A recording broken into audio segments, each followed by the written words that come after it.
halo para netizen, dimanapun kalian berada, masih bersama saya Ricardo dan si Cuplis. Hola guys. Dan selamat menunaikan ibadah puasa bagi teman-teman yang menjalankan. Semoga puasanya lancar dan dapat meraih hari kemenangan nantinya.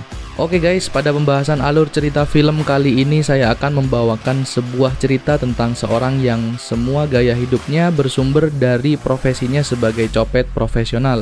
Pemeran utama film ini adalah teman ngaji saya dulu guys, yaitu Kakanda Will Smith. Dan si cewek seksih teman saya waktu les renang dulu, yaitu Adinda Margot Robbie. Film ini memiliki alur cerita yang sangat saya suka, di mana banyak ilmu baru yang bisa kita pelajari agar terhindar dari tindak kejahatan setelah menonton film ini. Dan inilah film Focus. So lost.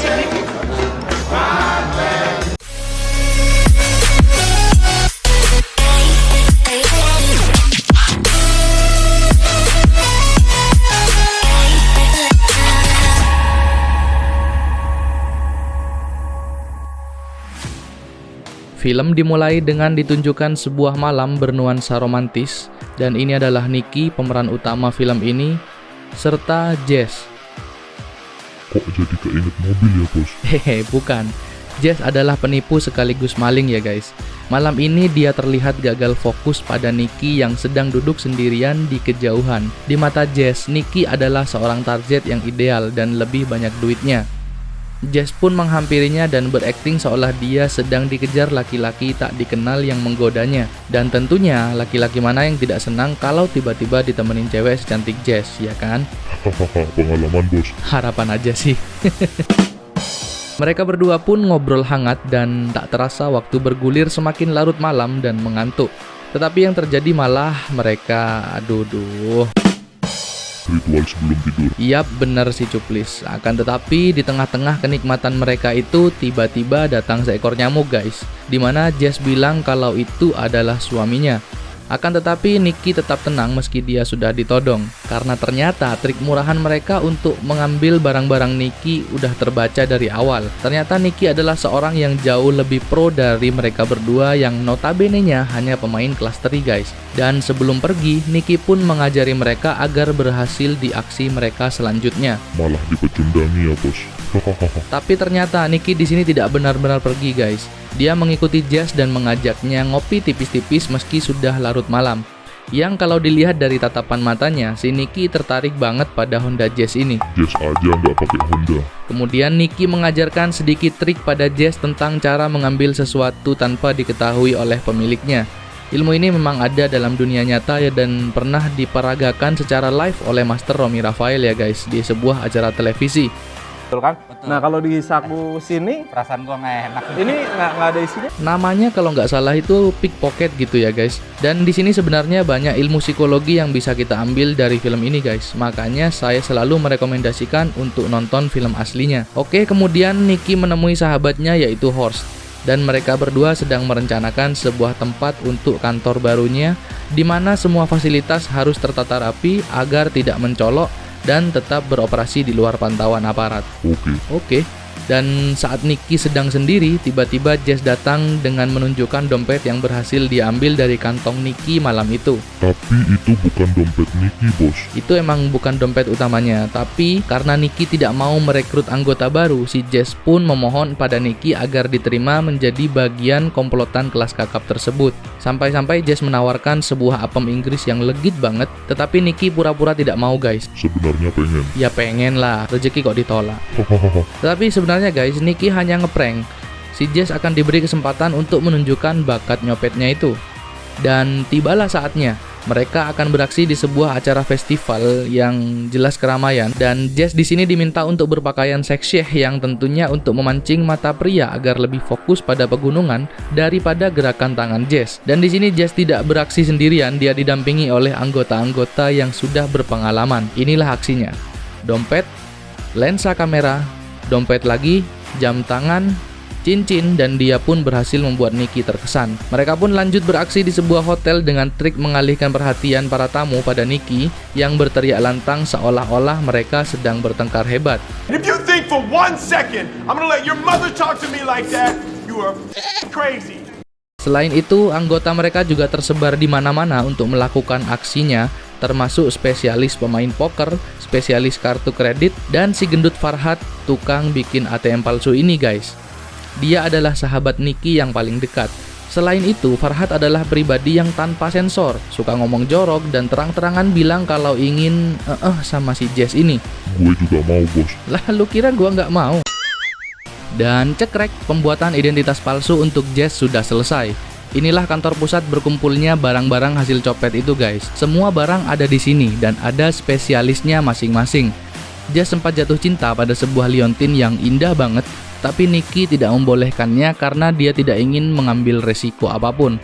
Kemudian Nicky memberikan sebuah kunci apartemen untuk tempat tinggal Jess yang baru. Akan tetapi kode alam tatapan mata Jess ditangkap dengan baik oleh Nicky, sehingga terjadilah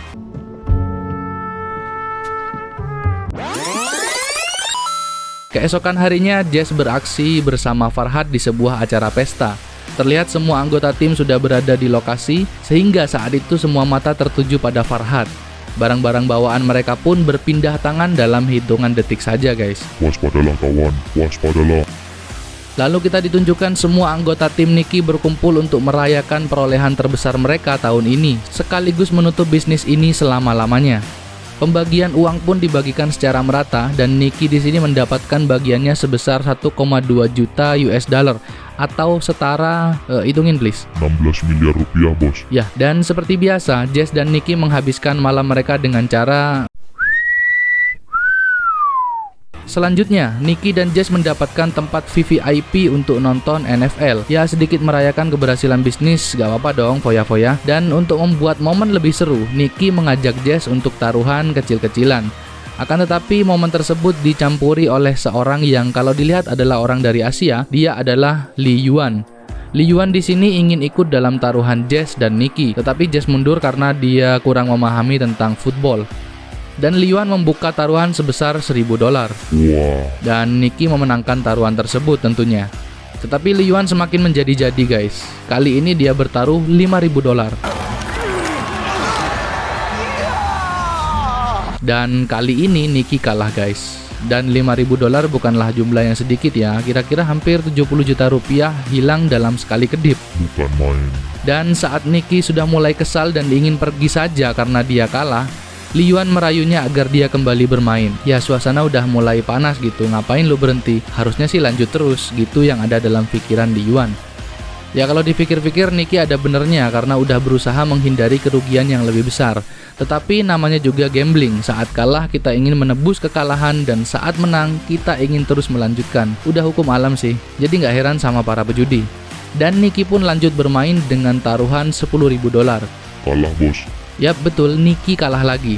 Kini dia kehilangan uang lebih dari 100 juta rupiah dalam beberapa menit saja. Situasi pun semakin memanas dan Nicky yang sudah berapi-api terus menaikkan jumlah taruhannya. Dari yang awalnya taruhan kecil-kecilan, kini menjadi ratusan ribu dolar guys. Parah si Nicky.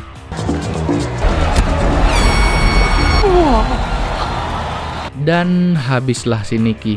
Dia kehilangan lebih dari 1 miliar rupiah guys. Dan Jess nampak sangat kesal karena Nicky selalu terbawa emosinya. Ya tentu si Jess gak ingin pulang jalan kaki lah ya. Apalagi diantar om-om genit gitu.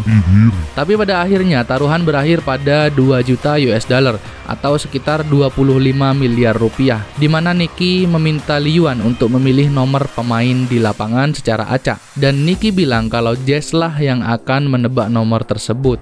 Sungguh peluang untuk Nicky menang hanyalah 0, sekian persen guys. Dan ini membuat Lee Yuan sangat-sangat senang. Jess dan Nicky sempat cekcok karena dia tidak ingin salah dalam memilih nomor pemain tersebut. Ya wajar lah guys, di sini Jess benar-benar nggak tahu harus milih nomor berapa. Akan tetapi keadaan berbalik guys. Saat Jess melihat Farhad yang mengenakan nomor pemain 55 dan dia pun menebak kalau nomornya adalah 55. Lee Yuan pun sangat-sangat tidak percaya bahwa tebakan Jess ini benar-benar tepat dan di luar dugaan. Dia pun sangat terkesan dengan keberanian Nicky dan mereka pun berhasil mengantongi lebih dari 4 juta dolar lah guys. Jadi sultan karena judi, bos. Asik. Tapi Nicky nggak ngerugiin banyak orang please. Nggak nipu juga. Oh iya, bos. Mereka pun pulang dengan sangat lega dan si Jess bertanya bagaimana cara untuk memenangkan judi tersebut. Seolah-olah Nicky udah tahu nih apa yang harus dia lakukan.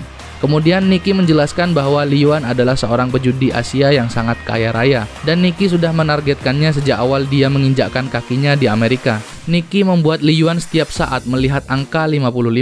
Meski matanya tidak melihat langsung, akan tetapi alam bawah sadar menyadari keberadaan angka 55 di sekitarnya sepanjang hari kemanapun dia pergi. Bahkan lagu yang diputar di ruangan tersebut mengandung 125 kali lirik Wu, yang artinya dalam bahasa Mandarin adalah 5. Wu berarti 55. Dan sebagai finishing, Nicky dibantu Farhad untuk menyamar sebagai pemain dengan wajah yang familiar dengan nomor 55. Sehingga alam bawah sadar Liyuan akan memberi intuisi untuk memilih nomor 55 tersebut. Wah, niat banget ya bos. Tentunya, dan dengan penjelasan tersebut, Jess sangat mengagumi kepintaran Nicky. Akan tetapi, tanpa banyak cincai, Nicky memberikan uang bayaran Jess dan dia langsung meninggalkannya begitu saja tanpa alasan, guys. It's 80. The job is over. Come on! Answer me! Nikki! Kemudian kita dibawa 3 tahun ke depan di sebuah sirkuit F1, di mana sekarang Nicky sedang berbincang dengan seorang pembalap ternama yaitu Garriga, dan asistennya yang tidak ramah yaitu Owens. Di sini Garriga ingin memenangkan kejuaraan F1 dengan telak, yaitu dengan bantuan Nicky dengan sedikit kecurangan. Mereka telah sepakat untuk melakukan kong kali kong yang sama-sama menguntungkan, baik bagi kemenangan Garriga ataupun duit yang bisa dibawa pulang Nicky jika ini berhasil, guys. Jadi secara detail, Nicky akan berpura-pura menjadi tim mekanik Garriga yang tak kunjung dipromosikan jabatannya, sehingga dia membuat tiruan algoritma bahan bakar IXR milik Garriga yang ditakuti semua pembalap itu, yang tentunya akan menarik perhatian para pembalap lainnya. Dan kemudian saat malam tiba di sebuah pesta, Nicky mulai menarik perhatian para tamu di sana dengan caranya sendiri. Dan sebelum dia membuat drama pada Garriga, Nicky melihat kehadiran wanita yang telah ditinggalkannya di masa lalu, yaitu Jess, yang semakin anggun, semakin cantik, makin seksi di pesta tersebut. Wah, nyesel nih kayaknya si Nicky. Pastinya please. Dan seketika otak pintarnya ngeblank karena dia cemburu melihat Jess yang sekarang adalah pasangan dari Garriga, sang pembalap itu. Karena Nicky di sini memang kong kali kong untuk melakukan sedikit drama dengan Garriga, maka Nicky pun memanfaatkan kesempatan tersebut untuk melampiaskan rasa cemburunya dengan Hey! Garriga! dan dia pun mendapat perhatian pesaing nomor 1 Garriga yaitu Mick Ewan. Mick Ewan di sini percaya kalau Nicky yang marah itu adalah mekaniknya Garriga yang punya algoritma bahan bakar IXR yang ditakuti semua pembalap. Lalu keesokan harinya terlihat Mick Ewan ingin memenangkan kejuaraan musim ini dengan menggali informasi dari Nicky, yang dia kira Nicky adalah mekaniknya Garriga yang paling senior. Kemudian Nicky memberitahu kalau Garriga menggunakan algoritma bahan bakar IXR buatan Nicky sendiri. Dan kejanggihan IXR ini bisa dibilang tak terkalahkan, guys. Seketika Mick Ewan pun sangat tertarik untuk membuktikan ucapan Nicky tersebut. Dan setelah dibuktikan, ternyata Nicky hanya meminta 3 juta euro untuk sebuah algoritma bahan bakar IXR milik Garriga tersebut. Dan tentu saja ini bukanlah uang yang banyak bagi Mick Ewan. Dan mereka pun sepakat. Yap, sepakat. Selanjutnya, Nicky berusaha mengejar masa lalunya yaitu Jess. Dia mengatur cara sedemikian rupa agar Jess mendatangi tempat yang sudah dia sediakan. Dari sini Nicky menjelaskan dari hati ke hati, mata ke mata, hidung ke hidung, dan sebagainya. Dari sini Nicky menjelaskan dari hati ke hati dalam suasana yang sangat baper ini, guys. Nicky ngajakin Jess untuk memulai semuanya dari awal lagi dan meminta maaf atas semua yang sudah terjadi. Alah, buaya. Buaya juga ada yang betina, please. Akan tetapi Jess di sini hanya berpura-pura peduli pada Nicky, padahal dia tidak sedikit pun memperdulikan Nicky atas apa yang sudah dia rasakan di masa lalu. Bagus Jess, cewek pintar. Dan dia pun meninggalkan Nicky dengan perasaan kecewa. Karena gagal mendapatkan kembali cinta Jess, maka Nicky mendatangkan sahabat supernya yaitu Farhad. Dan karena Jess dan Farhad memiliki kedekatan yang cukup hangat, maka semua ucapan Farhad tentang Nicky mulai dipercaya oleh Jessica. Jess aja bos, bukan Jessica. Ya cerewet. Lalu Farhad mengatakan kalau Nicky selama ini menyimpan liontin yang disukai Jess kala itu, dan Nicky menyimpannya hingga sekarang. Sehingga Jess pun mau mendengarkan kembali rayuan maut Nicky. Ah, semua cewek sama aja. Sabar, jangan emosi. Kayaknya kali ini Nicky serius loh, please. Iya kah bos? Iya, coba lihat aja. Di sini terlihat dari tatapan Nicky, dan Jess pun mulai baper lagi ya guys. Tetapi rupanya Jess berusaha untuk menyembunyikan perasaannya yang kembali bersemi itu, dan Nicky pun kembali kecewa karena lagi-lagi dia gagal mendapatkan Jess kembali. Tapi bagai peribahasa, pucuk dicinta ulang pun tiba. Nicky pun kaget saat dia hendak masuk ke kamar hotelnya dan dia mendapati Jess yang sedang menunggunya. Saat Nicky bertanya apa yang sedang terjadi, Jess tidak ingin berkata-kata. Namun dia hanya meminta Nicky untuk menciumnya. Dan seperti harapan kita semua para netizen, mereka pun tidak hanya sekedar beradu congor ya guys. Nasib emang mujur bener nih si Nicky. Kemudian di pagi harinya di mana Nicky masih ingin menikmati kebersamaannya dengan Jess, tiba-tiba Owens menelpon dan dia sudah berada di depan kamarnya. Sontak hal ini membuat Nicky bergegas bangun dan Jess segera bersembunyi. Wah bahaya nih, bisa dilaporin ke Gariga. Nah maka dari itu please, lagian si Nicky kok bisa gituan di tempat lain ya? Kenapa harus di tempat ini gitu kan? Bener bos. Tetapi untungnya dengan cara yang gak masuk akal, Jess lolos dari si tua Owens ini. Dan tanpa banyak bicara, Owens pergi dengan meninggalkan sebuah kotak yang seperti box smartphone itu guys. Lalu kita diperlihatkan pada Max Ewan yang sangat senang kegirangan karena dia bisa mendapatkan algoritma bahan bakar EXR yang asli guys. Waduh bos, kok bisa? Ya, nanti aku jelasin please.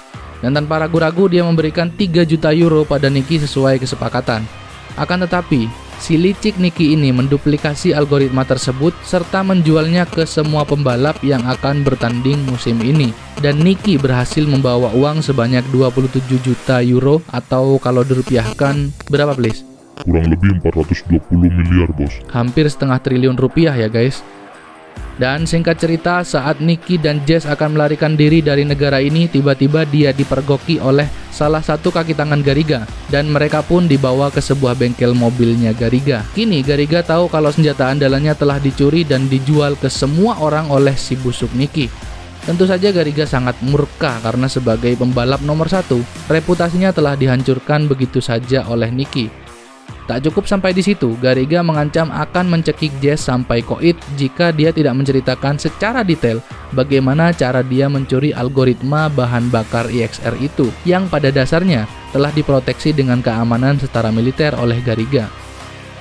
Lalu Nicky mengakui kalau dia sangat kesulitan untuk membobol algoritma tersebut karena kata sandinya selalu berubah dalam hitungan menit. Sehingga dia memanfaatkan Jess untuk memakai barang kesukaannya yaitu kalung liontin yang sudah diisi semacam penyadap password wireless agar dapat mengetahui kata sandi milik Gariga.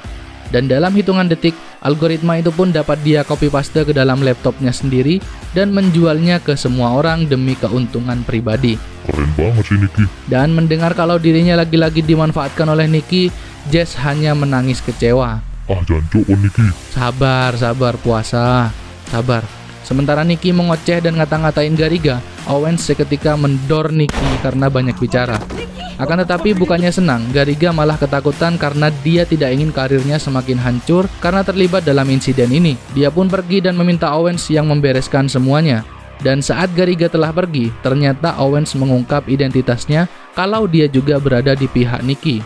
Yang lebih gila lagi, ternyata Owens adalah bapak si Nicky yang sudah lama meninggalkannya sewaktu Nicky masih remaja. Oh, kirain beneran asistennya Gariga bos. Bukan please, Owens ini bapaknya si Nicky. Ternyata guys, Owens di sini hanya menembak Nicky tidak tepat di jantungnya, melainkan di titik tertentu di mana si Nicky hanya akan pingsan dan bisa sadar kembali jika diberikan pertolongan sebelum 10 menit. Wah, caranya gimana bos? Mana gue tahu, ini kan cuman film please. Dan Nicky pun kembali tersadar, dia pun dibawa ke rumah sakit terdekat untuk segera mendapatkan tindakan medis yang lebih efisien.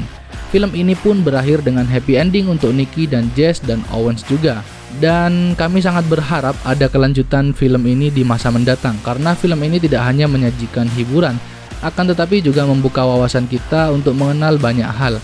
Kami memberikan rating 9,7 pada film ini. Tinggalkan like dan komentar kalian guys. Kami selaku kru yang bertugas undur diri. Saya Ricardo dan rekan saya. Please. Sampai jumpa di alur cerita film selanjutnya. Bye.